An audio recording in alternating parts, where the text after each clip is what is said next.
ამ წელიწადში პირველი მსახურება გვაქვს. ღმერთს დიდება ამ ახალი წლისთვის.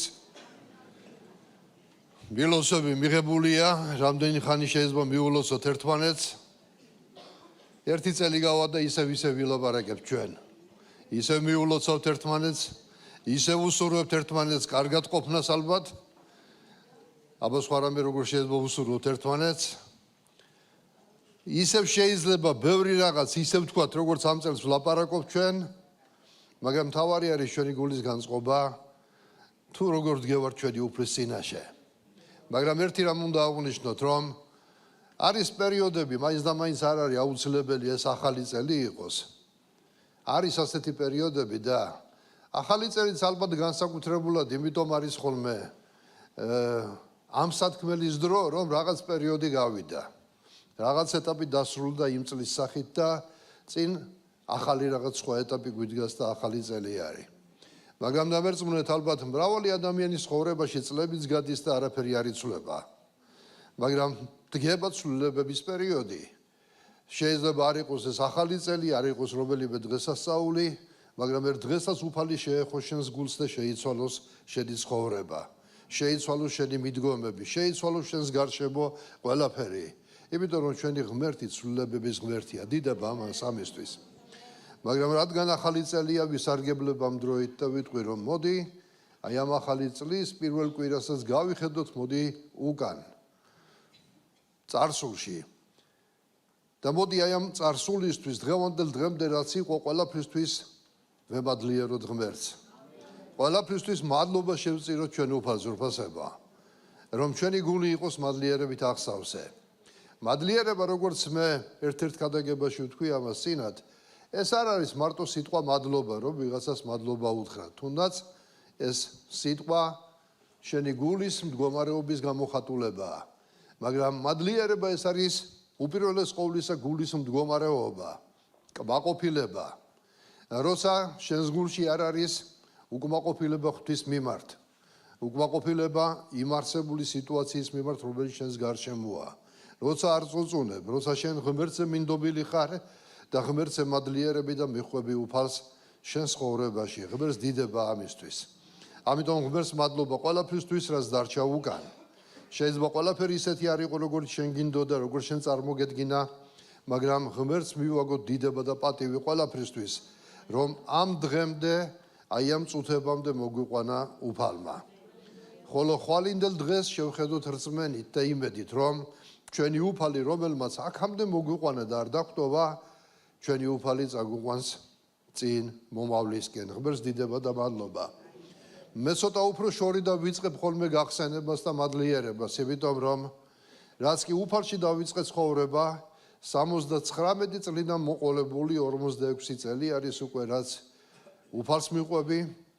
ყოველთვის მადლიერები ღმერთს, იმიტომ რომ ერთ დღეს უფალმა ჩემი ოჯახი მოინახულა. მამა ჩემი განკურნა, მოგვიყვანა რწმენაში. მე მადლიერები ღმერთს, იმიტომ რომ ნანახი მაქვს მე ის ადგილები, სადაც ეკლესია ვიკრიბებოდი ჩვენ სარდაფში, როცა ცხელო და ზაფხულობით სარდაფიდან გარეთ გავდიოდით და ხან ტყეში, ხან მტკვრისპირას მოვზებნით ადგილს, რომ გავსულიყავით კვირა დღეს მსახურება ჩაგვეტარებინა, რომ იმ სიცხეში გაუსაძლესი იყო ხოლმე ხანდახან, მაგრამ იქაც კი ხვდებოდა ხოლმე პრობლემები. როცა შევარჩევდით ადგილს, მახსოვს კარგი ადგილი შევარჩიეთ მტკვრისპირას, გრილო და ჩავატარეთ ერთი მსახურება, მეორე მსახურებაზე მივედით და გადამწვარი დაგვხვდა ის ადგილი. ვიღაცებმა დაინახეს, რომ იქ ვიკრიბებოდით და სხვა რომ ვერაფერი ვერ მოიფიქრეს, ის ადგილი გადაწვეს და სულ გაშავებული იყო ის ადგილი. მაგრამ ცოცხალ ღმერთს დიდება და მადლობა, რომელიც არ გვტოვებდა. და იცით, ყოველთვის ვმადლიერებოდით ღმერთს. როცა ბამბეულის კომბინატის კულტურის სახლში, კულტურის სახლი ერქვა, კულტურის არაფერი არ იყო იქ. დაწყებული საპირფარეშო შესასვლელიდან. როცა იქ დავიწყეთ შეკრებები, ერთხელ ერთი ამერიკელი სტუმარი იყო ჩამოსული და როცა მივედით, მეუბნება რომ ამერიკელები აქ სალოცავად არ შემოვლენო. მეწყინა, რატო მეთქი კაცო?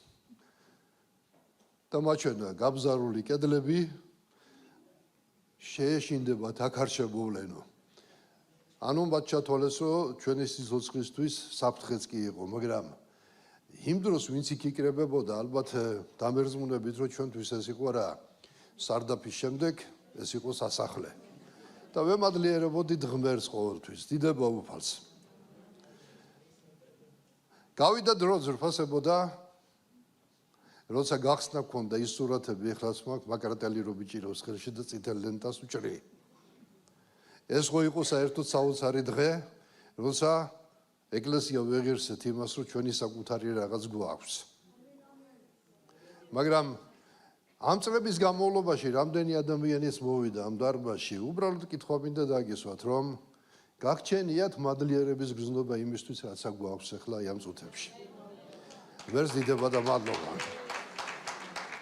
ღმერთს დიდება, მარტო თბილისის მასშტაბით კი არა, საქართველოს მასშტაბით როცა უყურებ ჩვენ ეკლესიებს, საიდან დავიწყეთ, რითი დავიწყეთ, ოჯახებში, სახლებში შესაძლებელი ადგილები არ იყო დღეს, მიდის აღმშენებლობითი პროცესი, სამლოცველო სახლები, ადამიანები ეკლესიაში მრავლდებიან, ახალგაზრდები. ყველა ფიქრობს უკვე როგორ გააუმჯობესოს თაყვანისცემა, როგორ გააუმჯობესონ ქადაგებები, როგორ გააუმჯობესონ საერთოდ გარშემო ყველაფერი. რა თქმა უნდა, მან ცოტა სხვა მხარეს გატაცებაც იცის ხოლმე, ეს საშუალებას კი არსებობს, მაგრამ ღმერთს დიდება, რომ აი ეს ეტაპი მოვიდა ჩვენ ცხოვრებაში და ეს ლოცვის საგანი იყო და ლოცვის ჯგუფები ლოცულობდნენ სამლოცველო სახლებისთვის, მათი მოწყობისთვის. ეს პროცესი გრძელდება და კვლავაც გაგრძელდება. და როცა ამ ყველაფერს ვაკვირდები ამ გადმოსახედიდან, ღმერთს მადლობას ვწირავ ყველაფრისთვის და მადლიერებით ივსება ჩემი გული. ხოლო მინდა მომავალს შევხედო რწმენით. იმ ღმერთმა, რომელმაც აქამდე მოგვიყვანა და ჩვენ ხორცმენით უყურებდით იმ წლებშიც ყველაფერს, რაც მომავალში უნდა ყოფილიყო და უფალმა მოგვიყვანა დღევანდელ დღემდე. და დღეს რწმენით შევხედოთ ხვალინდელ დღეს, რომ ღმერთს აქვს რაღაც ჩაფიქრებული ჩვენი ცხოვრებისთვის. ყოველი ჩვენთაგანი ცხოვრებისთვის ღმერთს რაღაც აქვს ჩაფიქრებული, ამიტომ მოდი მივყვეთ უფალს. არის ხოლმე ესეთი გამოთქმა, სწორედ გამიგეთ, ეხლა მე არა მაქვს ამის საწინააღმდეგო და არაფერი, მაგრამ არის ხოლმე ცნობილი ქადაგებები, ოცნებები, იოცნება და ოცნება გისრულდება, ოცნება არ ჩაახშო შენში და ასე შემდეგ. მე არაფერი მაქვს ოცნების საწინააღმდეგო, თუ მარტო ოცნება არ დარჩება და იმ ოცნებას წინ მიზანსაც წაუმზღვარებ და მოქმედებასაც და სტრატეგიასაც.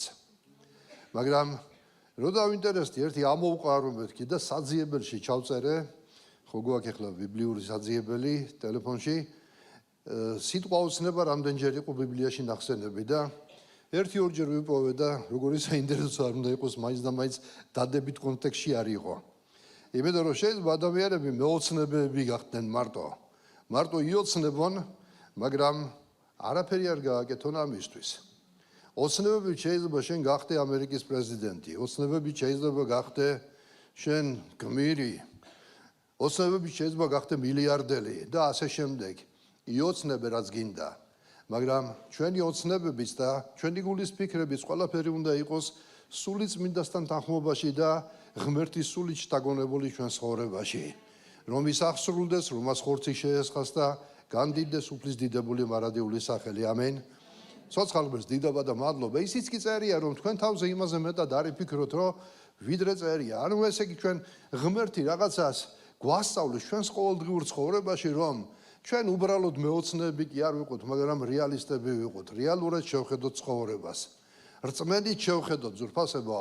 არარეალური ის არის ხოლმე, რომ რეალობა ერთს ლაპარაკობს, მაგრამ რწმენით ჩვენ სხვა რაღაცას ხედავ და რწმენით აღწევ იმას. მე მჯერა ამისი, რომ ღმერთს შეუძლებლის გაკეთება შეუძლია ჩვენ ცხოვრებაში. მაგრამ ის შეუძლებელის უნდა იყოს თანხვედრაში მის მიზნებთან, მის გეგმებთან, მის აზრებთან. თუ ეს ყველაფერი თანხვედრაში არის ღმერთის ნებასთან, შეუძლებელი არაფერი არ არსებობს. ცოცხალ ღმერთს დიდება, მადლობა ამ ყველაფრისთვის და მოდი ჩვენ ცხოვრებასაც და ჩვენ ხვალინდელ დღესაც შევხედოთ უფლის თვალებით, მისი გეგმებით. ისეთა სურვილები ძალიან ბევრი მაქვს, სიმართლე გითხრათ, ჩემ გულში რომ ჩაგახედათ, რა მინდა, რისი გაკეთება მინდა, როგორ მინდა, მაგრამ ლოცულობ და ვეუბნები უფალო, რა ჩენინება არის, მოდი ის აღასრულე ჩემ ცხოვრებაში. იმიტომ რომ შეიძლება ისეთ რაღაცებზე ვიფიქროთ, რომელზეც უფალი არ ფიქრობს და მისთვის ეს პრიორიტეტი არ არის, მაგრამ ჩვენ ფუჭად გავხარჯოთ დრო ამ ყველაფრისთვის, როცა დღეს რეალურად შეგვიძლია საქმის კეთება. არიან ადამიანები, რომლებიც ხარჯავენ დროს და ამბობენ, ჩვენ უნდა ვილოცოთ, ლოცვაში უნდა ვიყოთ, რაც არ უნდა უთხრა მათ, მაშინვე ლოცვისკენ გადადიან. სწორედ გამიგეთ, ალბათ ხვდებით, რომ ლოცვის საწინააღმდეგო არაფერი არ მაქვს. მაგრამ არიან ადამიანები, ძრფასებო, როცა ელაპარაკებ, იმას მახსოვს ერთი ბიზნეს სემინარები იყო და როცა შემდეგ გვეკითხებოდნენ, რომ რითი უნდა დაიწყო, ანუ რეალურ პასუხებს ელოდებოდნენ პრაქტიკულად რა უნდა გვეკეთებინა და რა ვიცი, ყველამ დაიწყო, რომ ჯერ უნდა ვილოცოთ, ლოცვით უნდა დავიწყოთ და ერთი პრაქტიკოსი ადამიანი იჯდა, რომელიც ეკლესიის წევრიც არ არის, რომელიც ბიზნესში იყო ჩართული, ესმოდა და გაიხედა, გამოიხედა, რა ვქნა ეს მორწმუნეები აქამდე არ ალოცულობდნენო? კითხვა დასვა ასეთი, კი გაგვეცინა, მაგრამ დიახ, ლოცვა თავის ადგილზე არის. მაგრამ არიან ადამიანები, რომლებიც გარბიან და არ ლოცულობენ. ესეც მეორე უკიდურესობა არის. ჩვენ უნდა ვილოცოთ ყველაფრისთვის, ღმერთს ჩავაბაროთ ყველაფერი, მაგრამ ამავე დროს ვიმოქმედოთ, ვაკეთოთ საქმე, წავიდეთ წინ ზრფასებო და რეალურად გავხარჯოთ ის პოტენციალი, რომელიც ჩვენ ცხოვრებაში არის. ღმერთს დიდება ამ ყველაფრისთვის. ჰალელუია. ამიტომ მოდი ზრფასებო, წარსულისთვის მადლობა ღმერთს, ხოლო მომავალს შევხედოთ რწმენით. ამინ. მე დღეს ამ თემაზე გადაგებას არ ვაპირებდი, უბრალოდ მინდა რომ საახალწლო და ეს ჩავიდოთ გულში და ყოველთვის იყოთ მადლიერები წარსულისთვის, მადლიერები იმისთვის, რაც გვაქვს და რწმენით უყუროთ მომავალს. ამინ. ეს ყოველთვის შეგვეწევათ და გვეხმარება. დღეს ჩვენ პირველ მსახურებაზე პირველი ზიარებაც გვაქვს ამ წელიწადში. არც პირველი ეს და არც უკანასკნელი არ იქნება. ღმერთს დიდება და მადლობა ყველაფრისთვის, რასაც უფალი გვაძლევს. მაგრამ მინდა დღევანდელ დღეს ჩვენი ზიარების წინ არაფერი განსაკუთრებული საახალწლო და რაღაცა საზეიმო არ მინდა ვთქვა, უბრალოდ მინდა გაგიზიაროთ უფლის სიტყვა. შეიძლება რომელიღაც თემები, რომელსაც ვიმეორებ ხოლმე ყოველ ახალ წელს, ნაკადეგებიც კონდეს, მაგრამ რაღაცნაირად უფალი დებს ხოლმე ზოგიერთ რაღაცას, რომელიც მინდა რომ გავიმეოროთ, იმიტომ რომ ეკლესია მომართული უნდა ვიყოთ. ჩვენ არ უნდა გვავიზდებოდეს ის ძირითადი ჭეშმარიტებები, რომელზეც დგას ჩვენი სულიერი ცხოვრება და ჩვენი მომავალი. ამიტომ დღეს მინდა ყველასთვის ნაცნობ ადგილიდან ვილაპარაკო და ჩვენი ზიარების წინ მოდი ჩავსდეთ უბრალოდ კიდევ უფალი რას გვახსენებს ამ ადგილით. ბიბლია ხომ არ ძველდება, მეთანხმებით? კითხულობთ ახალ აღთქმას? რამდენჯერ არის როცა ერთი და იგივეს კითხულობთ? ძალიან ხშირად ალბათ, ხომ? რამდენჯერაც ბიბლიას წავიკითხავთ, იმდენჯერ ვიმეორებთ იმას, რაც წაგვიკითხია. მაგრამ დამერწმუნებით, რომ უფალი რაღაცებს ანახლებს ხოლმე ჩვენს გულში, ჩვენს მეხსიერებაში, რაღაცას გვაჩვენებს სხვანაირად, რაღაცაზე ყურადღებას გაგვიმახვილებს, რაზეც ადრე არ გაგვიმახვილებია ყურადღება, ახალი არაფერი არ არის, მაგრამ ის განახლებული არის ჩვენს გულებში. ასეთი არის ღმერთის სიტყვა, ზურბასებო. და რა საინტერესო არ უნდა იყოს ჩვენ, ბიბლია გველაპარაკება იმის შესახებ, რომ ღმერთის სიტყვაში უნდა გავიზარდოთ. ბიბლია მოგვიწოდებს იმისკენ, რომ ღმერთის სიტყვის კითხვა ეს განუყოფელი ნაწილი რომ არის ჩვენი სულიერი განვითარებისა და ცხოვრებისა. მე მორწმუნე ბიბლიის გარეშე ვერ წარმომიდგენია. ღმერთის სიტყვის გარეშე, მისი ცოდნის გარეშე და მისი შესწავლის გარეშე არ არსებობს სულიერება, ზრფასებო და არ არსებობს ქრისტიანობა. იმიტომ რომ ღმერთმა თავისი მარადიული სიტყვა მოგცა ჩვენ, რომ იმ მარადიულ სიტყვაში გავიზარდოთ. იმ მარადიულ სიტყვაში ზრფასებო იზრდებოდეს ყოველი ჩვენთაგანის გონება, გული, გრძნობები და როგორც წლები იცვლება და წლები გადის და ისინი უკან აღარ დაბრუნდება, ასე მინდა რომ დღევანდელ დღეს ზრფასებო ვიცოდეთ, რომ ჩვენი გულები და გონება ცვლილებებს უნდა ექვემდებარებოდეს. ძველი წავიდა, ძველი წარსულში უნდა დავტოვოთ. განახლებული გონება, განახლებული გრძნობები, განახლებული ფიქრები, განახლებული მიზნები და განახლებული სულიერი მდგომარეობა. ამინ. ჩვენ მარად ჩვილები არ უნდა დავრჩეთ, უნდა ვიზრდებოდეთ და ვაღწევდეთ სულიერ ასაკს, სადაც ღმერთის ნებას აღვასრულებთ ჩვენ. ამინ. დღეს დიდება და მადლობა. დღეს მინდა ვილაპარაკოთ ზრფასებო ერთი თქვენთვის ნაცნობი იგავი არის საქორწილო ნადიმზე. მათეს 22 თავიდან პირველი და მე-14 მუხლების ჩათვლით ვისაუბრებთ, ვისაც გაქვთ ბიბლიები გადაშალეთ, ვისაც გაქვთ კურთხეული smartphone-ები მოიმარჯვეთ. ბიბლიები ხო აღარ დაგვაქვს დღეს, ტელეფონები ხელში გვაქვს. ამიტომ მინდა წავიკითხო დღეს ზურფასებო, მათეს 22 თავის პირველი და მე-14 მუხლის ჩათვლით და ზიარებამდე სანამ ზიარებას მივადგებით, მინდა რომ აი ამ იგავის ირგვლივ განვავითაროთ ჩვენი ფიქრები, ჩვენი აზრები, შეიძლება ცოტა სწავლებითი ხასიათის კონდეს დღევანდელ მსახურებას, მაგრამ გულში ჩამედო, გუშინ გორშეც ვიყავი და გორის ეკლესიასაც იგივე გაუზიარე და მინდა რომ დღეს თქვენს გაგიზიაროთ. პირველი მუხლიდან წერი ასეთი სიტყვები. კიდევ ერთხელ ვიმეორებ, შეიძლება ბევრჯერ გაქვს მოსმენილი, ბევრჯერ გაქვს წაკითხული.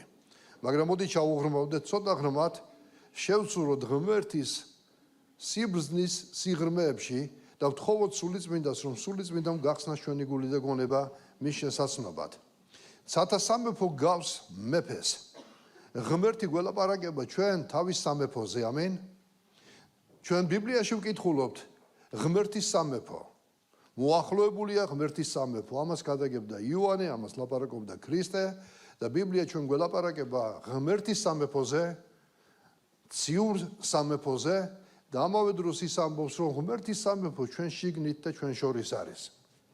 ამიტომ ზურფასებო, ღმერთის სამეფოს ბუნებას, შინაარსს და ხასიათს ღმერთი ჩვენ ზურფასებო გვასწავლის თავისი წერილიდან. ყველა სახელმწიფოს და ყველა სამეფოს აქვს თავისი ხასიათი, თავისი ბუნება, რა. სად როგორი მმართველი არის, თუ არის დიქტატორი, იქ სხვა თემა არის, სადაც არის თავისუფლება, იქ სხვა არის. ალბათ ყველა სამეფოს აქვს თავისი დამახასიათებელი ხასიათი, თვისება და ბუნება, რომელსაც თვითონ ადამიანები ქმნიან. მაგრამ ღმერთის სამეფოს აქვს თავისი დამახასიათებელი ბუნება და რომელსაც ღმერთი ქმნის და მას ადამიანი არ უნდა ცვლიდეს და ვერ შეცვლის ადამიანი. ამიტომ ღმერთი წმინდა წერილიდან ჩვენ იგავების სახით არის, მოციქულთა წერილებით არის, წინასწარმეტყველებებით არის. ჩვენ გვასწავლის თავისი სამეფოს ბუნებას. თუ მის სამეფოში რა წესრიგი არის, მის სამეფოში როგორი უნდა ვიყოთ, მის სამეფოში როგორ უნდა შევიდეთ, მის სამეფოში საერთოდ რა წყობაა და როგორი უნდა იყოს განვითარება. და ამ ყველაფერს ჩვენ სწავლობთ წმინდა წერილის მიხედვით. აქაც ზურფასებო, იესო როდესაც ელაპარაკებოდა იუდეველებს, მათ უთხრა, ცათა სამეფო გავს მეფეს, რომელმაც თავის ძეს ქორწილი გაუმართა. გაგზავნა თავისი მონები ქორწილში მოწვეულთა დასაძახებლად, მაგრამ არ ისურვეს მოსვლა. კვლავ გაგზავნა სხვა მონები და დააბარა უთხარით მოწვეულებს, აჰამუამზადე ნადიმი, ხბორები და ნასუქი საქონელი დაკლულია, ყველაფერი მზად არის, გვეწვიეთ ქორწილში. მაგრამ მათ ყურად არ იღებს შემოთვლელი და ზოგი თავის ყანაში წავიდა, ზოგიც თავის სავაჭრო საქმეებზე. სხვებმა კი შეიპყრეს მისი მონები, შეურაცხყვეს და დახოცეს. ეს რომ გაიგო განრისხდა მეფე, გაგზავნა თავისი ლაშქარი და ამოწყვიტა ის კაცისკვლელნი, მათი ქალაქი კი ცეცხლს მისცა. ეს არის პირველი ნაწილი ამ იგავისა და ფაქტიურად ჩვენ ამ იგავში, რასაც ერთიანად კითხულობთ, ჩვენ ორ რაღაცას ვხედავთ და ჯერ პირველ ნაწილზე შევჩერდები. აი აქ ხედავთ ჩვენ ზურფასებო, აი ამ მონაკვეთში იესო ქრისტე ლაპარაკობს და ელაპარაკება, როცა პირველ მოწვევაზე ლაპარაკობს, რომელიც უარყოფილი იქნა, ეს აღწერილი სურათი შეესაბამება იმ დროინდელ იუდეურ ტრადიციას და ებრაელ ხალხზე იყო ძირითადად ნათქვამი. ასეთი ტრადიცია იყო, როდესაც ზეიმი ან დიდი ნადიმი იმართებოდა, იყო მოწვევა დაუშვათ აი ტრადიცია იყო ასეთი ცნობილი იყო. პირველადი მოწვევა რო ვთქვათ, რომ ადამიანებს ვიწევთ, მაგალითად მე გეუბნებით რომ მართავ ნადიმს მე ამ წელს სულ ყველა დაპატიჟებული ხარ ძვირფასებო. მაგრამ დრო არ არის ნათქვამი. როცა ყველაფერი შემდეგ მზადდებოდა, შემდეგ ხდებოდა ძირითადი მოწვევა. თქვენ უკვე დაპატიჟებულები ხართ, თქვენ უკვე იცით. მაგრამ როცა კონკრეტული დრო ახლოვდებოდა და თარიღი დანიშნული იყო, ხელმეორედ დაპატიჟებოდნენ მას და მოუწოდებდნენ ყველაფერი მზად არის. ყველაფერი უკვე გამზადებული არის. ეს იუდეური ტრადიცია იყო და მსმენელები მშვენივრად ხვდებოდნენ ზურფასებო იესო რაზე საუბრობდა ამ შემთხვევაში. და აი აქაც ვხედავთ ზურფასებო, რომ მეფემაც, რომელმაც დიდი ხნით ადრე გაგზავნა თავისი სახურები, მოწვევა. ჩვენ ვხედავთ ძვირფასებო, რომ პირველი უარი, რომელიც მოწვეულებმა განაცხადეს, ეს ეხება ისტორიულად ისრაელს, იმერს ეხება. იმიტომ რომ ჩვენ ვხედავთ, რომ ეს მოწვეული სტუმრები, რომლებაც არის ურვეს მოსვლა, სიმბოლურად ისრაელს განასახიერებდა. და ჩვენ ვხედავთ, რომ ღმერთი ისრაელს მოუხმობდა. აძლევდა აღთქმას ჯერ აბრამის პირიდან. აბრამს მოუწოდა და მის შთამომავლობას მისცა აღთქმა. შემდეგ 400 წლიანი მონობის შემდეგ ღმერთმა მოსეს მეშვეობით გამოიყვანა ებრაელი ხალხი. წინასწარმეტყველთა მხრიდან მას უწოდა რჩეული ერი, შევიყვარე ისრაელი როგორც ყრმა და ეგვიპტიდან მოუხმე ჩემ ძეს. ისრაელი ერის ცხოვრება მთლიანად ეს იყო მოწოდება ღმერთისა, რომელიც მოუხმობდა მათ და ეპატიჟებოდა თავისი ძის იესო ქრისტეს ნადიმზე. და ისინი ელოდებოდნენ მესიას, ელოდებოდნენ მის მოსვლას. მაგრამ ჩვენ ვხედავთ ძვირფასებო, რომ ეს საქორწინო სუფრა განასახიერებდა ღმერთის აღთქმების აღსრულებას, მაგრამ როდესაც ღმერთის ძე მოვიდა ქვეყანაზე, მათ არ მიიღეს, მათ უარყვეს. მათ უარი თქვეს, რომ გაჰყოლოდნენ იესო ქრისტეს. და მე-5 მე-6 მუხში წერია, მათ ყურად არ იღეს შემოთვლილი და ზოგი თავის ყანაში წავიდა, ზოგის თავის სავაჭრო საქმეზე. სხვებმა კი შეიპყრეს, მისი მონები შეურაცხყვეს და დახოცეს. აი აქ მე-5 და მე-6 მუხში ნახსენები ორი კატეგორია ადამიანის, რომლებმაც უარყვეს. და დღეს თანამედროვეობაში შეიძლება ეს წარსული გავად ჩავთვალოთ, მაგრამ დღეს ვირფასებო, მოდი ვნახოთ ორი განსხვავებული დამოკიდებულება, რომელიც ხშირად არის იმ ხალხში, რომელსაც ჩვენ უქადაგებთ, რომლებიც ჩვენს გარშემო არიან. და თვით შეიძლება ეკლესიაშიც იყოს ასეთი კატეგორია ადამიანების. პირველი უარყოფა, პირველი კატეგორიის ხალხი, მათ უარყვეს თავისი გულგრილი დამოკიდებულებით და ვხედავთ ჩვენ, რომ ადამიანებმა ნადიმი კი არ უარყვეს, ნადიმი თავისთავად ცუდი არ არის ზურფასებო, მაგრამ მათი უარყოფა განპირობებული იყო იმით, რომ მათი პრიორიტეტები სხვანაირი იყო. ქორწილი კარგია, ვინ ვიტყვით, რომ ცუდია, მაგრამ იცით რა არის? როდესაც დადგა ქორწილის დღე, ამ ადამიანებმა სხვა რაღაც აირჩიეს. ამ ადამიანებისთვის მნიშვნელოვანი სხვა რაღაც აღმოჩნდა, ვიდრე ის ნადიმი. და წერია, რომ ზოგი სავაჭროდ წავიდა, ზოგმა თავის მიწას მიხედა და ასე შემდეგ.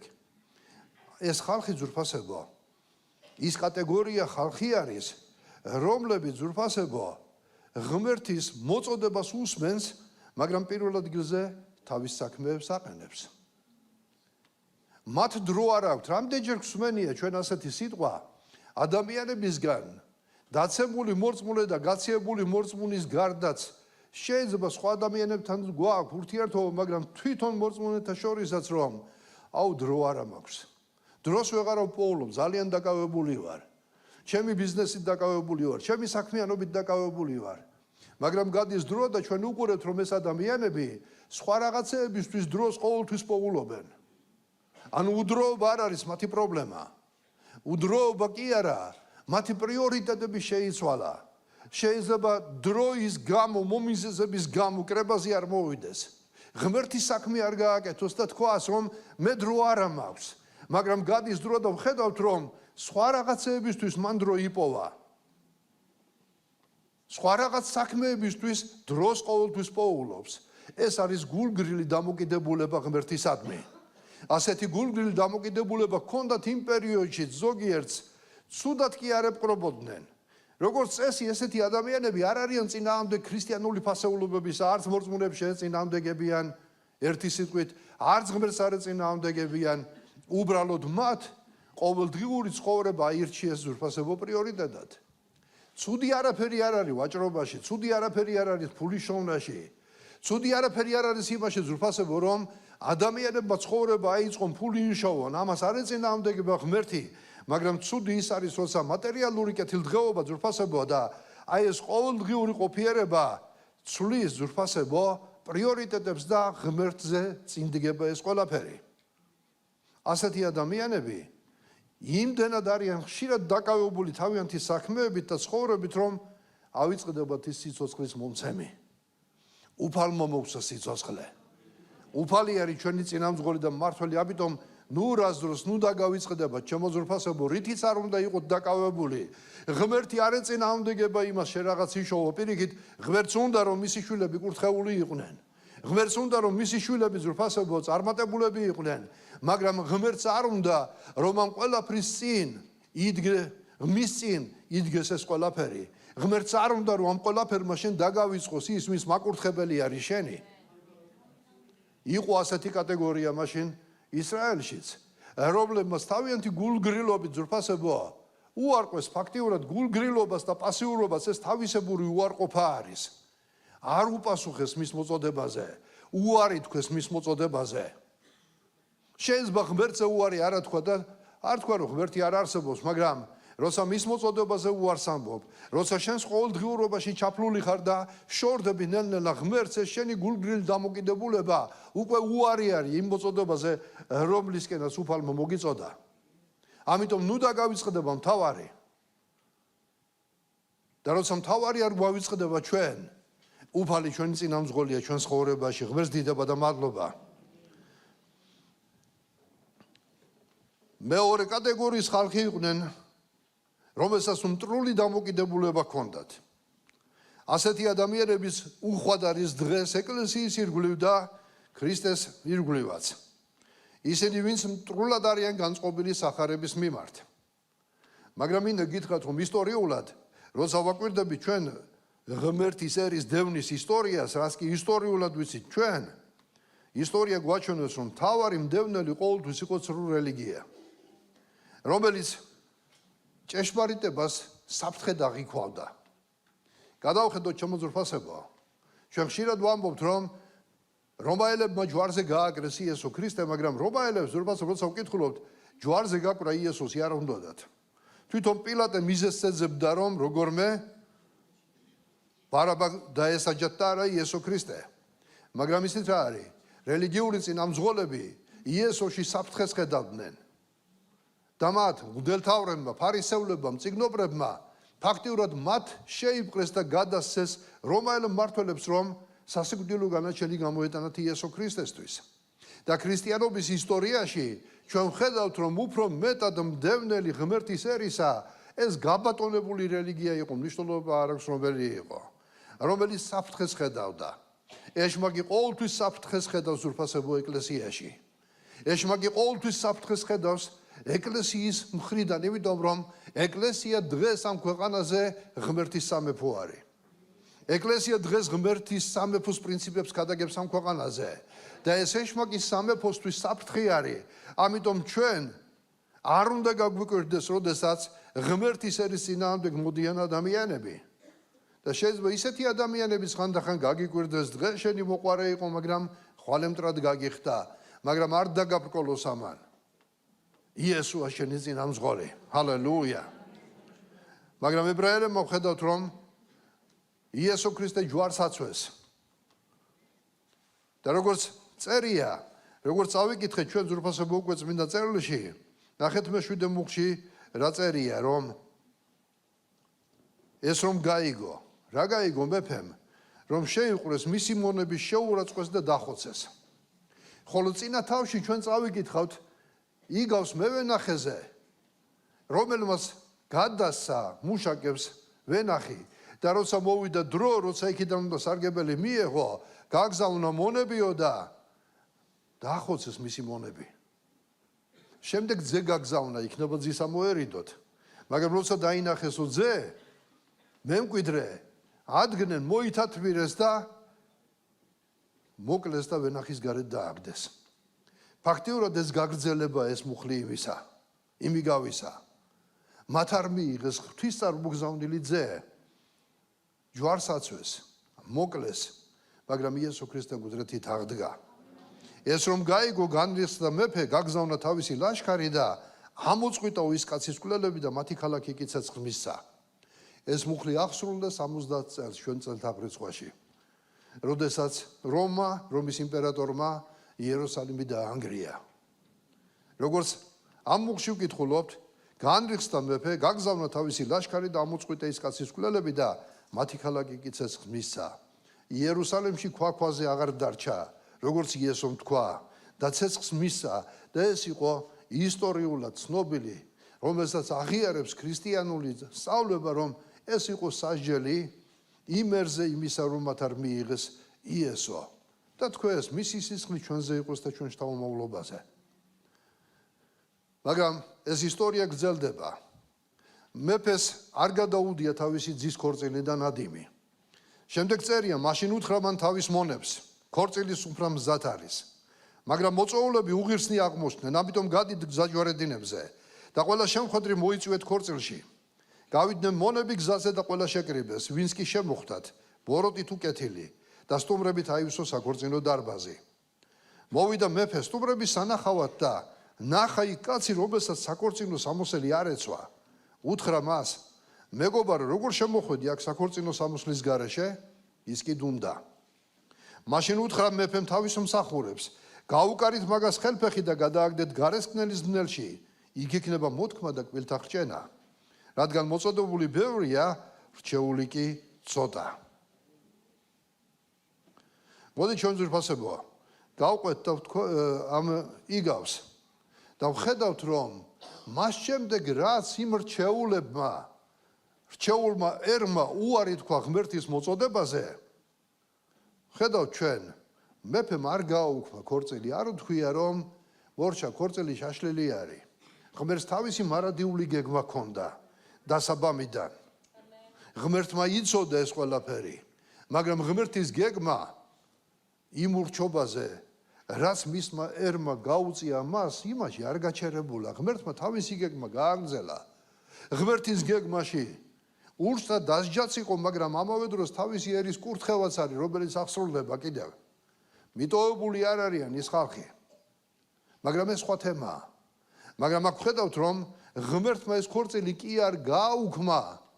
ამიგავში მეფემ პირიქით გააფართოვა მოწვეულთა სია. და მან თქვა, გააგზავნა თავისი მონები და თქვა, მზად არის სუფრა, ყველაფერი მზად არის. მაგრამ ეს მოწვეულები უღირსები აღმოჩნდნენ. ამიტომ გადითო გზაჯვარედინებზე და ყველა შემხვედრი მოიწვიეთ ქორწილში. გავიდნენ მონები გზებზე და ყველა შეკრიბეს, ვინც კი შემოხვდათ, ბოროტით უკეთილი და სტუმრებით აივსო საქორწინო დარბაზი. ამენ.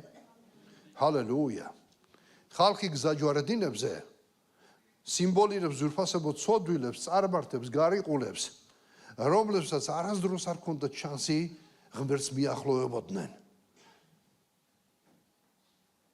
ჩვენ ხედავთ ძვირფასებო, ეს ჯდება თეოლოგიაში, ეს იგავი, რომ როგორც მოციქული პავლე ამბობს, რომ მოწვეულები თუ უღირსნი აღმოჩნდნენ, ხომ, მათი ურჩობით ჩვენ ხსნა მივიღეთ. გავიდნენ გზაჯვარედინებზე და დაუძახეს ყველას ბოროტი და კეთილი, არ იყო განსხვავება იქ. ყველას დაუძახეს საქორწინო სუფრაზე. ყველა მოიწვიეს ძვირფასებო და ისეთი ადამიანები, რომლებსაც არასდროს არ ჰქონდათ შანსი, რომ მოხვედრილიყვნენ მეფის ძის ქორწილში. ეს არის ძვირფასებო. აი ეს მომენტი ამიგავისა, სახარების მადლი, ღმერთი არ გვეკითხება ჩვენ, ვინ ვიყავით წარსულში. ღმერთი ძვირფასებო, გვიწვევს ყველა ადამიანს, ღმერთს არ აინტერესებდა ჩვენი წარსული. ღმერთმა არ გამსაჯა ჩვენი წარსულით. ჩვენ ყველა ნაპოვნი ვართ ქუჩებში და გზაჯვარედინებზე სიმბოლურად. გვექადაგა სახარება ძვირფასებოა. ეს სახარების მადლი არის. ეს არ არის ძვირფასებო ჩვენს ღირსებაზე დაფუძნებული, მაგრამ მინდა გითხრათ, რომ ეკლესია ეს არის ღმერთის მადლით მოწოდებულთა კრებული. ამენ. ბოროტით უკეთილი. მინდა აქ ერთი რამ აღვნიშნო, ხშირად ეკლესიას ადამიანები იცით როგორ უყურებენ. მოდის ადამიანი ჯერ ეკლესიაში პირველი შთაბეჭდილება რაც არის, ყველა წმინდანია, ყველა სუფთაა, ყველა რა კარგი არის. მაგრამ როდესაც ცოტა ხანს ადამიანი იცხოვრებს ეკლესიაში, ხვდება შემდეგ გარკვეულ პერიოდში, რომ ეკლესიაშიც არიან ადამიანები თურმე, რომლებიც თლაც სრულყოფილები არ არიან. და შემდეგ იწყებენ დაბრკოლებას. შემოძვირფასებო ერთი რამე მინდა გითხრათ, სრულყოფილი ეკლესია არ არსებობს. ეკლესია წმინდანთა კლუბი არ არის. ეკლესია ძვირფასებო. ეს არის ადგილი, სადაც ღმერთმა მოუწოდა კეთილს თუ ბოროტს. რა თქმა უნდა, ეს ნორმა არ არის. ჩვენ შემდეგში გავაგრძელებთ ეკლესია, როგორ უნდა იზრდებოდეს. მაგრამ მინდა უბრალოდ ვიცოდეთ, რომ ჩვენს გვერდით შეიძლება შექმნեն ადამიანები, რომლებიც თლაც სრულყოფილები არ არიან და არ ჩვენა ვართ თლაც სრულყოფილები. იმიტომ რომ ეკლესია ეს წმინდანთა კლუბი და კრებული არ არის. დიახ, წმინდანთა კრებული ეწოდება, მაგრამ ამ სიტყვის ის გაგებით, რომ ფაქტიურად ჩვენს ყოველდღიურ ცხოვრებაში პრაქტიკულად როგორ ვლინდება, ეს სხვა თემა არის. ასევე მნიშვნელოვანი არის მეფის სიტყვები, ზრფასებო, რომ სწორედ გავიგოთ ჩვენ, მეფემ თქვა, მოწვეულები უღირსნი აღმოჩნდნენ.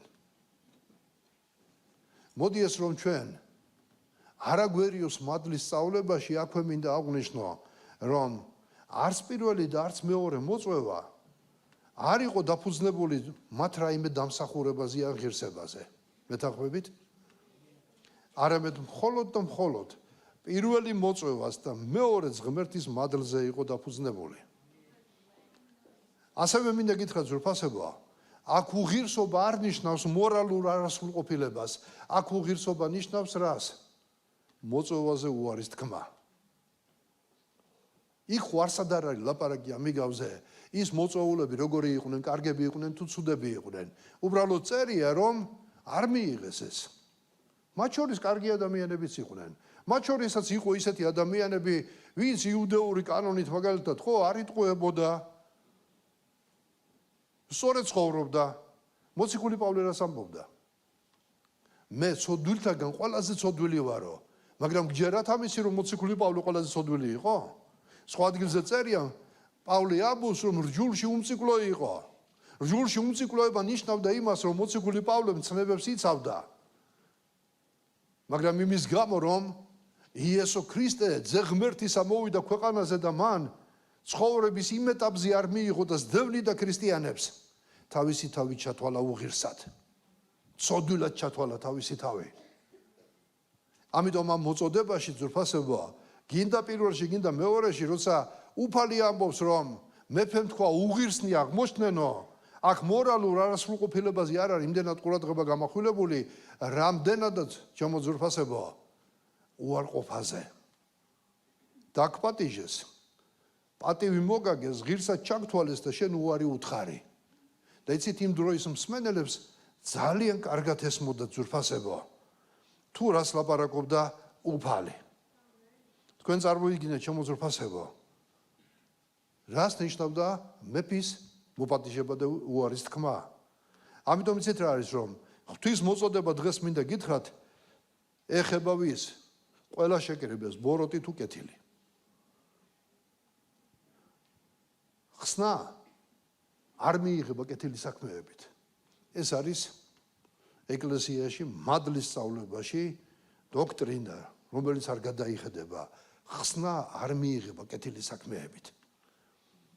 არც რელიგიური მიღწევებით, არც კარგი ზნეობით. ის რაც ადამიანს გადარჩენისთვის ღირს ხდის, აი რომ ღირსი ხარ შენ გადარჩენისა, არ არის დაკავშირებული შენ სიკეთესთან და შენ სიკარგესთან. ეს ყველაფერი ზრფასებო დაკავშირებული არის მხოლოდ ერთ რაღაცასთან. როცა უფალი მოგიწოდებს, რა უნდა თქვა? ხო უფალო, დიახ უფალო, მოყვები უფალო, ვღებულობ შენ მოწოდებას უფალო. აი ეს არის რაც შენ ღირს ხდის, რომ შენ გადარჩენილი იყო. რაც ღირს ხდის შენ, რომ შენ ღმერთმა მიგიღოს მოწოდებაზე დათანხმება. ჰალელუია. ღმერთის მადლისადმი პირადი რწმენა ჩვენ უნდა გქონდეს ზრფასებო. ეს არის იესო ქრისტეს მეშვეობით. ყოველი ვინც მიიღებს მოპატიჟებას ღმერთისას მისი ძის ქორწილში და გამოცხადება ამბობს, რომ კრავის ქორწილი იქნება ზეცაში, ღმერთი მას ღებულობს. მიუხედავად იმისა, ბოროტი ხარ თუ კეთილი. დიდება ღმერთს ამისთვის.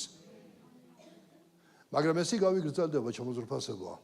აქ ვინა ვართ, ღმერთს მადლობა, ყველანი ვართ ალბათ აქ ის ადამიანები, რომლებსაც უფალს უთხარით, ხო? მეთანხმებით? ყველა მივიღეთ ეს საქორწილო მოპატიჟება. ყველა მოვედით დღეს ქრისტეს ეკლესიაში და ველოდებით კრავის ქორწილს. მაგრამ აქ წერია ჩემო ძვირფასებო, მესამე რაც მინდა გითხრათ, რაზეც გავამახვილო ჩვენი ყურადღება, მე-11 მუხლიდან ჩვენ ვხედავთ და ეს არის ამიგავის ყველაზე დამაფიქრებელი ნაწილი და მნიშვნელოვანი. ეს იყო სტუმარი, რომელიც იჯდა იქ არასაქორწინო სამოში. და მოდი ჩაუღრმავდეთ ცოტა ამას ძვირფასებო. შევიდა მეფე სტუმრების სანახავად და ნახა იქ კაცი, რომელსაც საქორწინო სამოსელი არ ეცვა. მეფემ ყურადღება მიაქცია იმ კაცს. მთელ ამ დარბაზში წარმოვიდგინოთ ჩვენ ახლა რითი უნდა განვასხოვოთ მე თქვენ. თუ არა მარტო სახეებით, რომელსაც გიცნობთ, ხო, ამას ეს ქვია, ის არის. მაგრამ მეფემ, როცა შევიდა იმ საქორწინო დარბაზში, თვალში სხვა რაღაცა ეცა. მაშინვე ეცა გამორჩეული კაცი, რომელსაც საქორწინო სამოსელი არ ეცვა. მაგრამ ის დაპატიჟებული იყო. ის არ შეესულა იქ თვითნებურად, ის არ შეესულა იქ, არ შეპარულა, არამედ დაპატიჟებული იყო, იმიტომ რომ შეზღუდვები არ დაუდო მსახურებს, ყველა დაპატიჟეთო. იმ დაპატიჟებულთაგან ვინც არ მოისურვა, ალბათ არ მივიდა, მაგრამ ვინც მივიდა და შევიდა იმ საქორწინო დარბაზში, მეფეს თვალში ეცა, რომ იქ იჯდა კაცი, რომელსაც საქორწინო სამოსელი არ ეცვა. უთხრა მას, მეგობარო, როგორ შემოხვედი აქ საქორწინო სამოსლის გარეშე? ის კი დუმდა. მაშინ უთხრა მეფემ თავის მსახურებს, გაუკარით მაგას ხელფეხი და გადააგდეთ გარესკნელის ბნელში, იქ იქნება მოთქმა და კბილთა ხრჭენა, რადგან მოწოდებული ბევრი არჩეული კი ცოტა. ამიგავის კითხვისას შეიძლება ჩვენ დაგვებადოს რამოდენიმე კითხვა, ძვირფასებო, თუ კარგად ჩავღრმავდებით, რომ რატო ქონდა მეფეს ის მოლოდინი, რომ გზაჯვარედინებიდან, ქუჩებიდან მოწვეული ხალხი პირდაპირ შემოიყვანა, მათ საქორწინო ტანსაცმელი უნდა სმოდათ. როცა სამოსელზეა ლაპარაკი, ძვირფასებო, ჯერ ისე რომ ავიღოთ, ახლა არსებობს ასეთი გამოთქვა დრეს-კოდი, სადაც რაღაცა გათვალისწინებულია, პარლამენტარები როცა პარლამენტში იკრებებიან, როგორ უნდა ეცვათ, რა ჩაცმულობა უნდა გქონდეთ. არის ხოლმე მოწვევას, როდესაც ვღებულობთ, ხშირად არის ხოლმე მითითებული, რომ შარვალ-კოსტობი უნდა გეცვას იქ. არის თავისი წესები, ძვირფასებო, როგორ უნდა შეხვიდე იქ. თუ იქ შევალ მე სპორტულებით, მაშინვე თვალში ვეცები, რომ ეს ვინ შემოვიდა ამ დარბაზში, როცა უნდა შევსულიყავი კოსტუმითა და ჰალსტუხით, ხო? მაგრამ თუ სპორტ დარბაზში შევალ გამოწყებელი, ჰალსტუხით, თეთრი საროჯგით და დავდგები ტრენაჟორზე, ალბათ იქ შემომხედავენ წერად მერე. შემოძვრფასებო, ისე ამ თემას არ ეხება, მაგრამ ზამთარში იმდენი პრობლემა არ არის ხოლმე, მაგრამ ზაფხული რომ მოდის, არ დაგავიწყდეთ, რომ ეკლესიასაც თავისი დრეს-კოდი აქვს. შეუფერებელია ეკლესიაში ისე მოსვლა, როგორც იქნებოდი სპორტ დარბაზში, როგორც იქნებოდი სახლში, როგორც იქნებოდი სადღაც ბანკეტზე. ყველაფერს თავისი წესი და რიგი აქვს.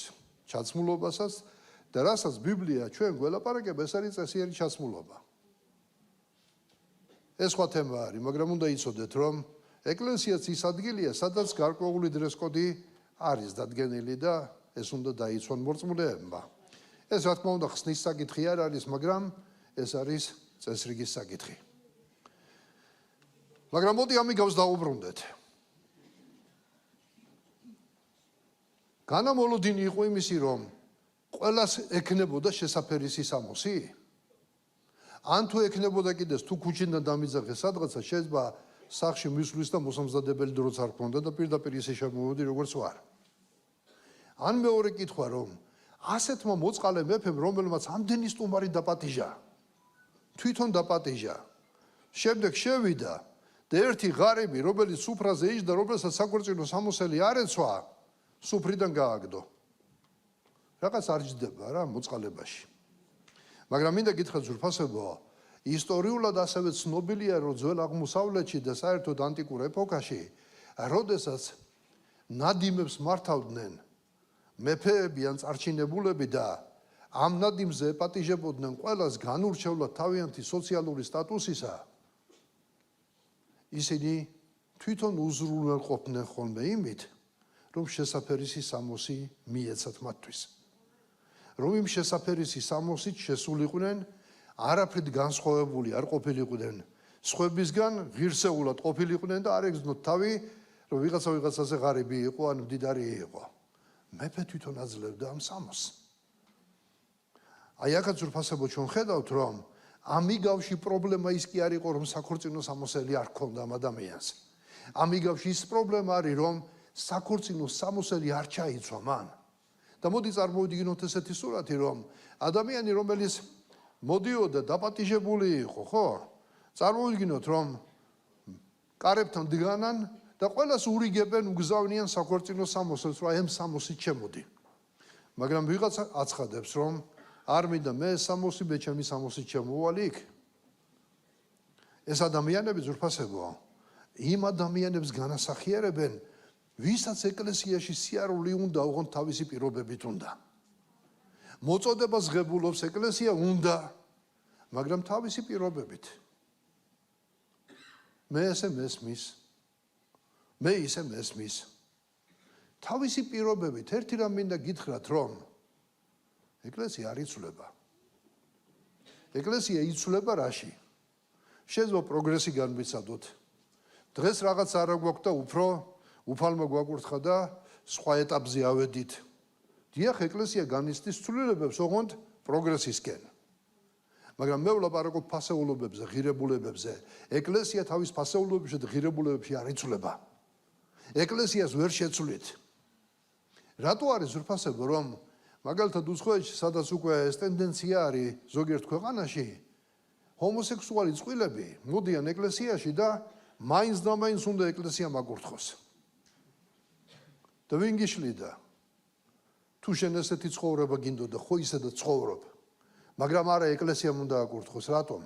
ეშმაკს უნდა წაბილწოს ეკლესია. ეშმაკს უნდა რომ ცოდვა შემოიტანოს ეკლესიაში.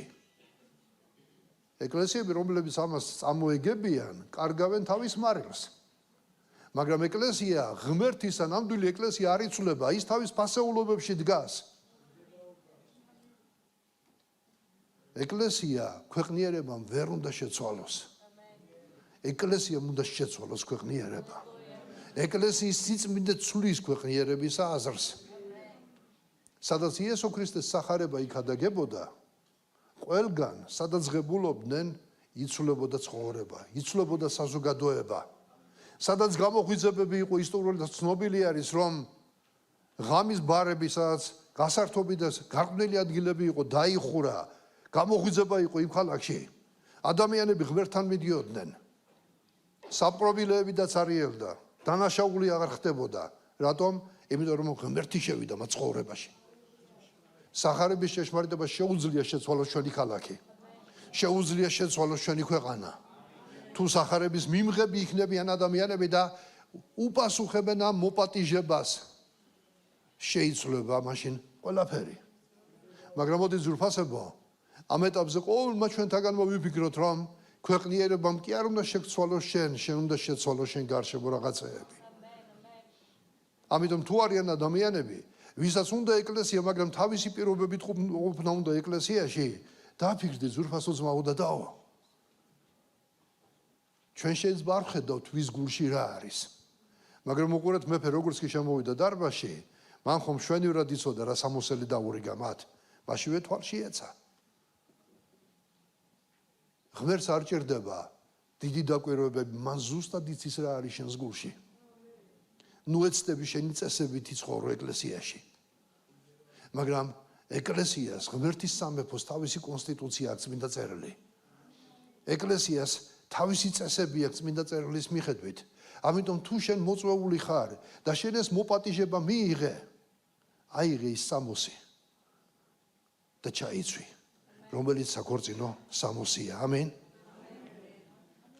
შეიძლება დაიბადოს კითხვა, რა არის საქორწინო სამოსი, როგორ უნდა ჩავიცვა ის მე? ეს არ არის, რა თქმა უნდა, გარეგნული ტანსაცმელი.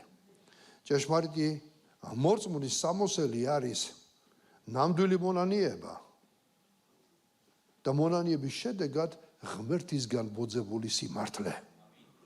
ჰალელუია. ქრისტეს მიერ მინიჭებული სიწმინდე. ღმერთი გვიღებს ისეთებს, როგორებიც ვართ. მაგრამ უყურეთ, ამაზე ნუ გაჩერდები. ეს ცნობილი ფრაზა არის. ხანდახან ფრთიან ფრაზასაც ვეძახი ხოლმე ესეთ ფრაზებს. ადამიანები გამოისვრიან. ღმერთი გვღებულობს ისეთები, როგორებიც ვართ. დიახ, მე მჯერა ამისი.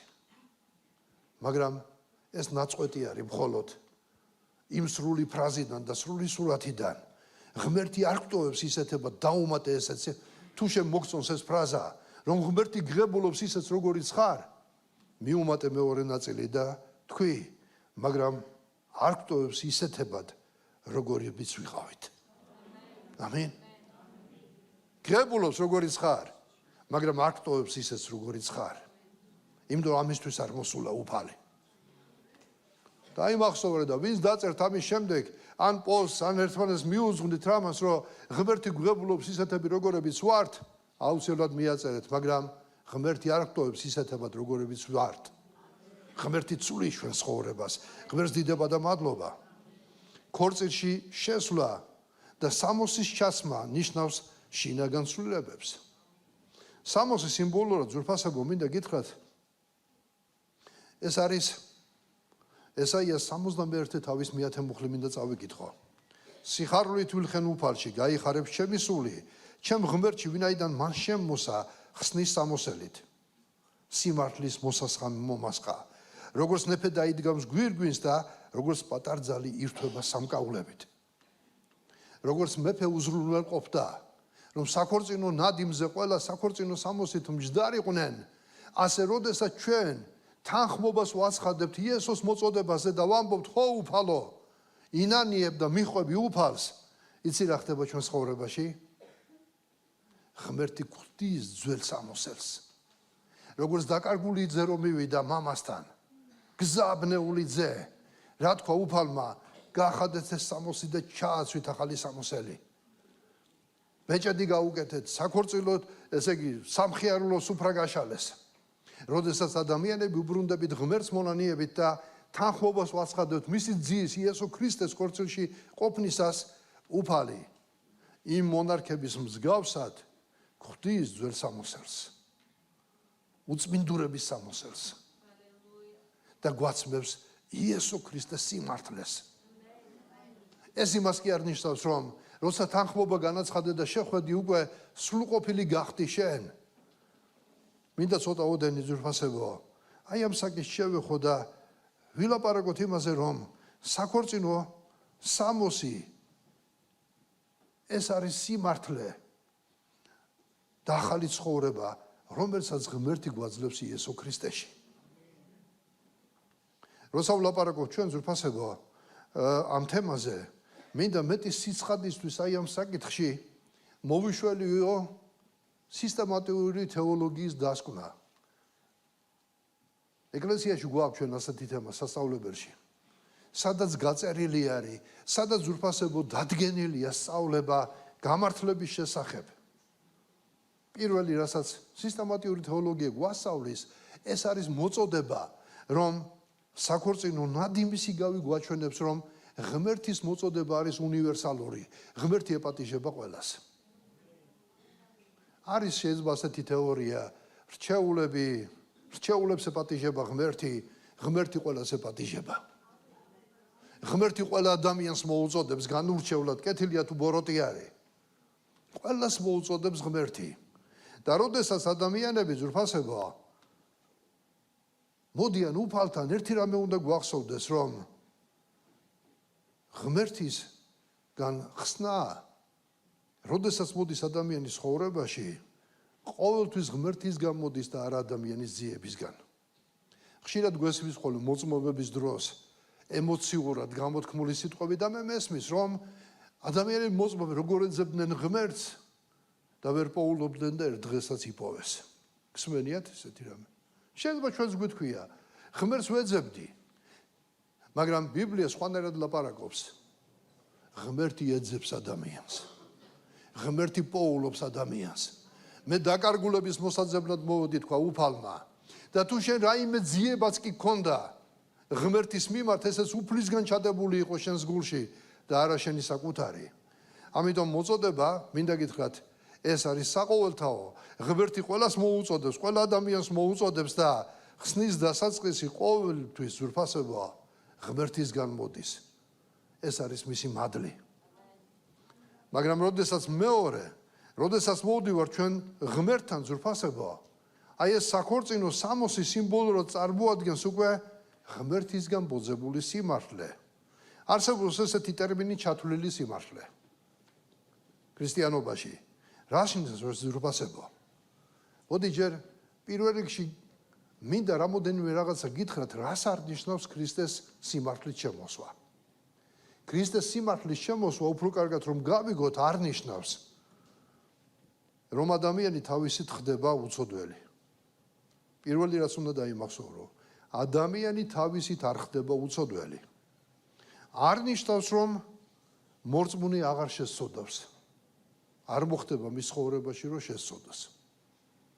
არიან ადამიანები, რომლებიც ამბობენ, მაღლიდან შობილი ადამიანი არ სწოდავს და როცა ვეკითხებით მათ, მე აღარ ვწოდა ვიძახის. მე უცოდველი ვარ. ზოგიერთი კიდე თავს იმით იმართლებს, რომ ქრისტე ჩემი ცოდვებისთვის მოკვდა წარსული, დღევანდელი და მომავალი, მე უცოდველი ვარ. თუ შესწოდავ, მაინც უცოდველი ხარ. შემოძურფასებო, ჩვენ სწორედ უნდა გავიგოთ. ქრისტეს სიმართლე არ ნიშნავს იმას, რომ მორწმუნე აღარ შეცდება. თუ იმე ამბობს, რომ აღარ ასწოდავს, მეორე ადგილზე წერია, ვინც ამბობს, რომ ცოდვა არ არის, რომ ჩემში ის ცრუ არის. ის ცრუ არის და არ არის თუ ჭეშმარიტება მასში.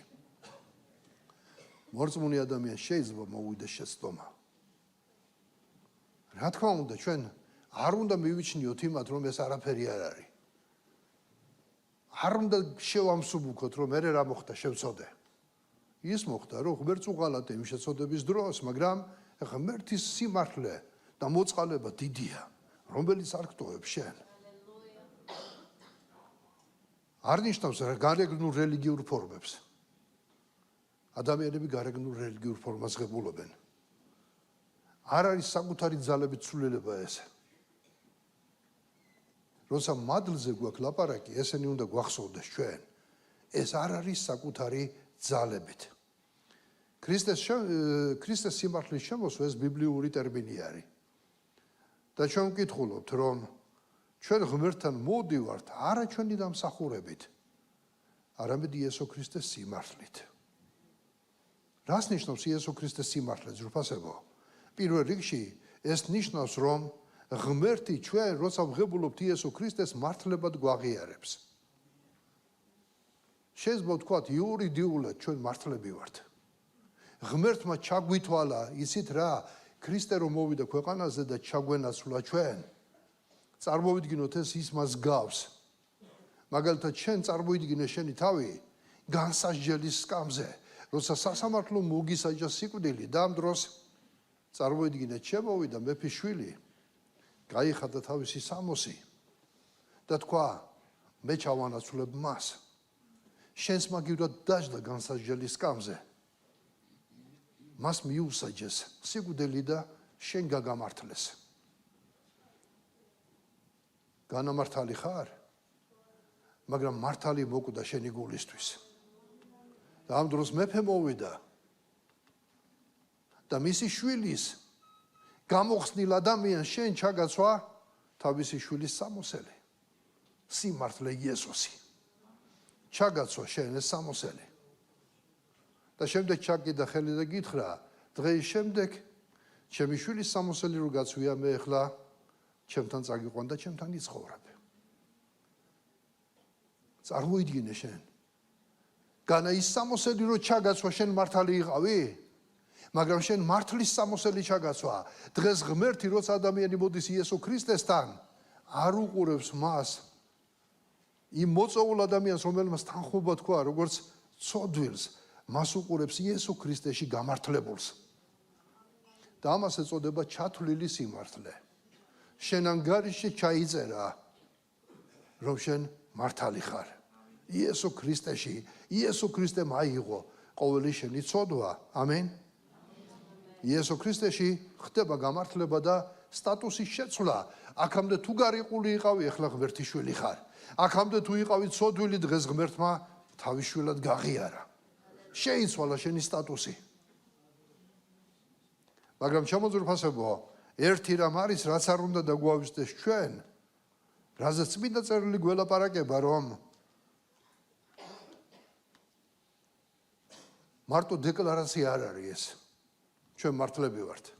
იესო ქრისტემ გაგვამართლა. არსებობს ცნება ასეთი, განწმენდა.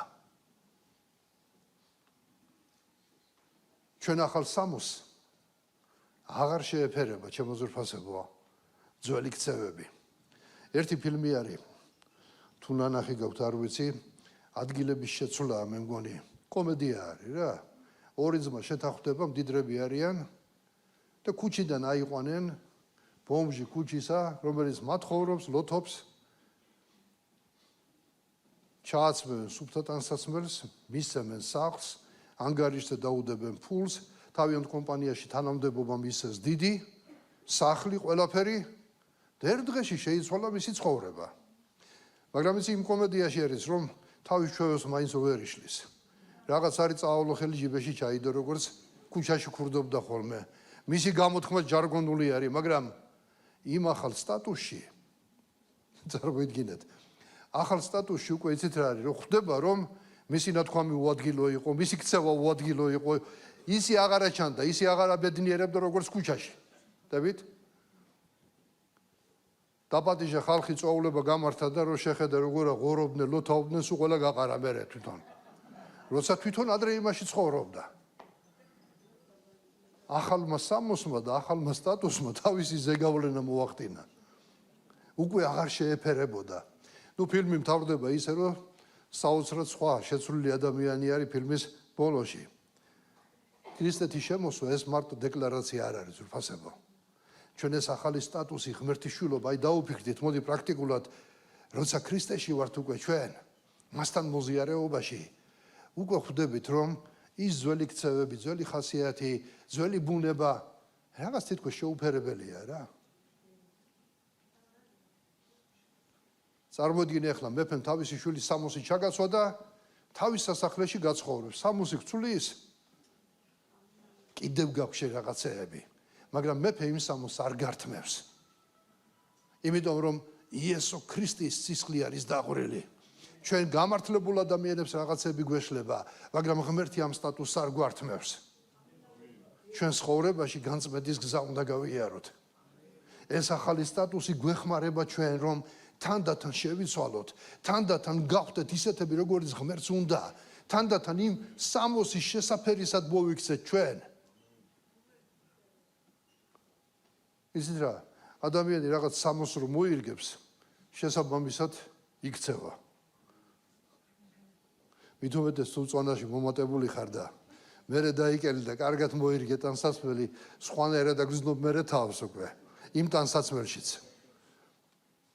თუ ჩაისმევ ახლა დახეულ ჩამოძონძილ ტანსაცმელს, საერთოდ სხვა შეხედულება, ტალახიანი შარვალი რო გაწვია, თუ სადმე ტალახიანი რაღაც ჩამოსაჯდომი აღარ გერიდება, ჩამოждები, მაგრამ სუფთა ტანსაცმელი რო გაწვია, უკვე ერიდები ყველაფერს, რო არ გასვარო ის ტანსაცმელი.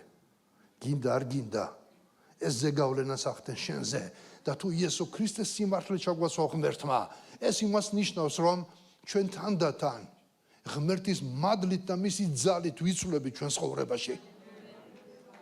ოღონდ ჩვენ გვჭირდება ქრისტესთან ურთიერთობა. ამენ. დარჩით ჩემში თქვა უფალმა. იესომ თქვა ჩემში დარჩით.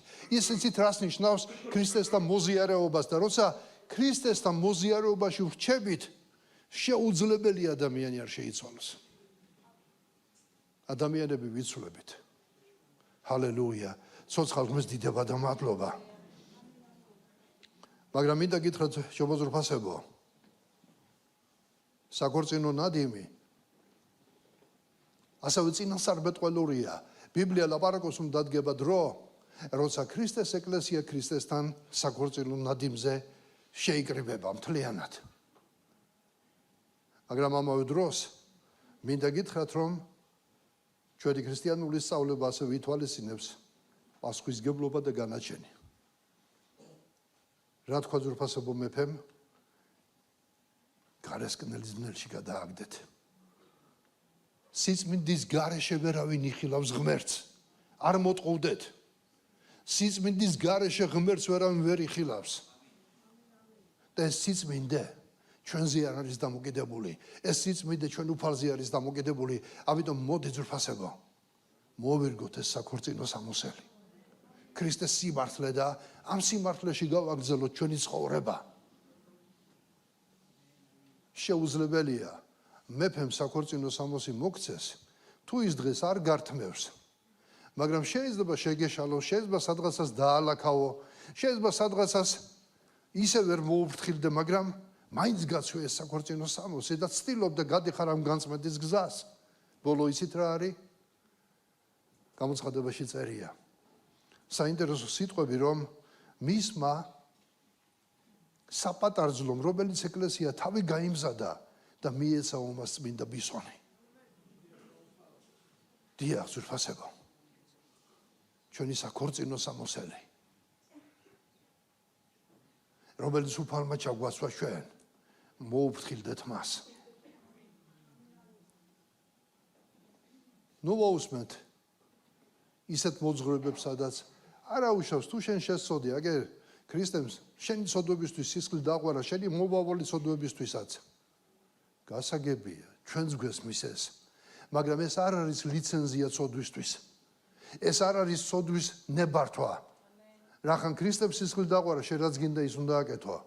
თუ ამ მდგომარეობაში მოგისწრო უფალმა, შენ მოისმენ იმ ხმას. როგორ მოხდი აქ, მეგობარო? ის კაცი დუმდა. მოწყალე მეფემ შანსი მისცა და კითხა, აქ როგორ მოხდიო? არა საქორწინო სამოსელში და დუმდა, იმიტომ რომ თავის მართლება არ შეეძლო. გინდა ერთ დღეს აღმოჩნდა ისეთ მდგომარეობაში, სადაც თავს ვერ იმართლებ? ამიტომ მოდი დღეს შეიფერე ეს საქორწინო სამოსელი. ქრისტემ თავისი სიმართლე ჩაგვაცვა ჩვენ. მისი სამოსელი გვაცვია და ამ სამოსელის შესაბამისად ვიმოქმედოთ ჩვენ ცხოვრებაში.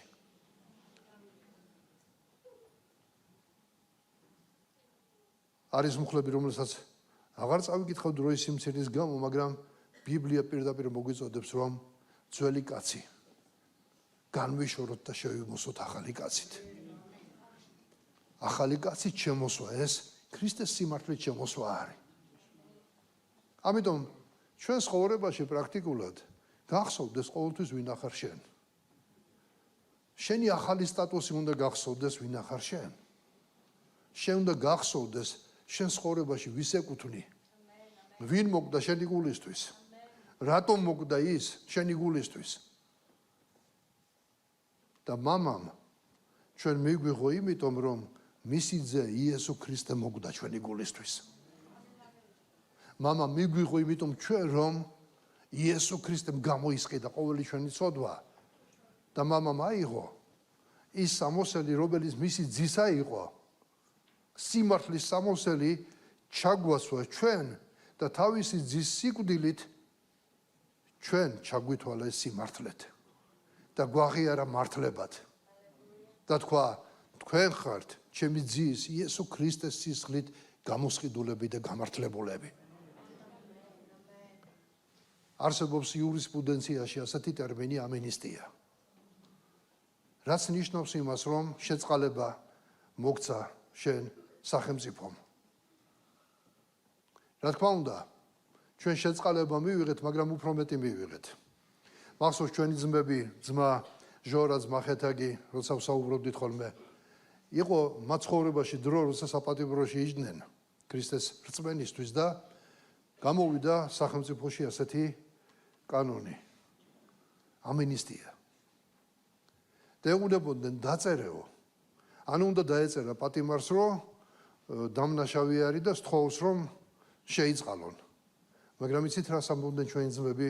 ჩვენ დანაშაული არ ჩაგვიდენია. ქრისტეს რწმენა ჩვენი დანაშაული არ არის, ამიტომ ჩვენ უარს ვაცხადებთ ამაზე. და არ წერდნენ არაფერს. მათ ერჩივნათ ციხეში მჯდარიყვნენ. შემოძრფასებო უფალში, ჩვენ როცა მოვდივართ, ჩვენ უნდა ვაღიაროთ ჩვენი ცოდვები. რომ ჩვენი წარსული ცხოვრება სიბინძურე იყო. მაგრამ უყურეთ რა ხდება? გამართლება, ეს იცით რას ნიშნავს? სასამართლო დარბაზში მოსამართლე რო იტყვის. ეს კაცი არის გამართლებული. ეს იცით რას ნიშნავს? ეს შეწყალება კი აღარ არის, მარტო გამართლება არის. ამას ეძებენ ხოლმე ხშირად ის პატიმრები, რომლებიც თავს დამნაშავედ არ ათვლიან, რომ სასამართლომ გაამართლოს ისინი. და ეს ნორმალურია. მაგრამ ჩვენ შემთხვევაში მინდა გითხრათ, ჩვენ დამნაშავეები ვიყავით უფლისწინაშე. ჩვენ პატიება ვთხოვეთ და მან შეგვიწყალა. მაგრამ უყურეთ, მარტო კი არ შეგვიწყალა. თავის ძე იესო ქრისტეში მართლებად გამოგვაცხადა.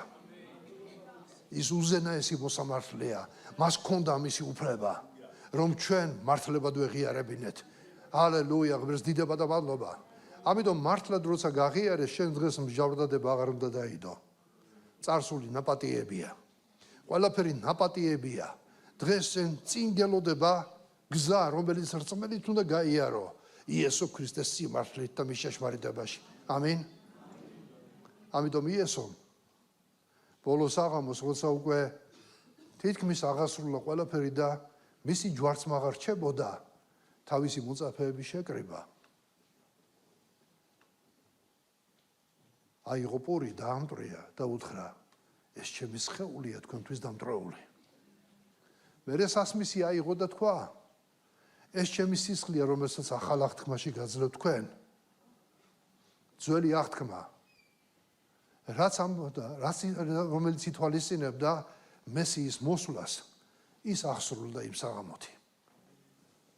მართალია ის არ მიიღეს, მაგრამ ის აღსრულდა და იესომ თავის მოწაფეებს უთხრა, აი ეს სასმისი ახალი აღთქმაა ჩემს სისხლში. იესომ აქედან დაიწყო აი ამ ახალი აღთქმის განხორციელება ქვეყნიერებაზე და ყოველი მორწმულის ცხოვრებაში, ვინც მიიღებს ღმერთის მოპატიჟებას, ვინც საქორწინო სამოსელში დადის, მათ ეუნება უფალი. გახსოვდეთ ყოველთვის. აუწყეთ ეს ქვეყნიერებას, ვიდრე მოვიდოდე. იესო ქრისტე დღესაც დაბრუნდება. და ეს აღარ იქნება დაბრუნება მისი გამოსასყიდი მსხვერპლით, მაგრამ მისი დაბრუნება იქნება მსჯავრი ქვეყნიერებისთვის. და ამ დროს მისი ეკლესია, ვინც დღეს საქორწინო სამოსელში დადის, თავს იწმენს, იმზადებს თავს, როგორც გამოცხადებაში წერია. ის სარწმება თავის სამეფ ნეფესთან ერთად, იმ ზეციერ ნადიმში, რომელზეც ესი გავიგველაპარაკება ჩვენ. ჰალელუია. აი ასეთი დიდებული რამისკენ ავართ მოწოდებული ჩვენ, ჩემო ძვირფასებო დადებო. ამიტომ მინდა მოგიწოდოთ ახლა ლოცვისკენ. მოდი ამ ლოცვაში ღმერთს მადლიერება შევწიროთ. თუ არ ვინმე ამ დარბაზში ისეთი ადამიანი, რომელსაც ჯერ არ დაუდი აღთქმა უფალთან, არ მოუნანიებია, ასეთებს მივცემთ საშუალება შეუძლია წინაც გამოვიდეს და ვილოცოთ მისი გულისთვის. თუ ის პირველად არიან ეს ნაბიჯერგად მოუდგია. ხოლო ვინც დღეს ზიარება უნდა მიიღოს მორწმუნეებს, მინდა ჩემო და ძმებო მოგიწოდოთ, რომ ჩაუფიქრდეთ ჩვენ შინაგან ადამიანს, ჩვენ ცხოვრებას. თუ სადმე გააბინძურე შენი საქორწინო სამოსელი, უფალს არ წაურთმევია შენთვის. შენ იესო ქრისტეში გხედავს, მართლა ოღონდ მოინანიე, პატიებას თხოვე. შენი გული მოიდრიკე ისევ. შენი გული ნუ განშორდება ღმერთს, შენი გული ისე უფალთან მოიტანე. თუ საჭიროა სახურთანაც აღიარე.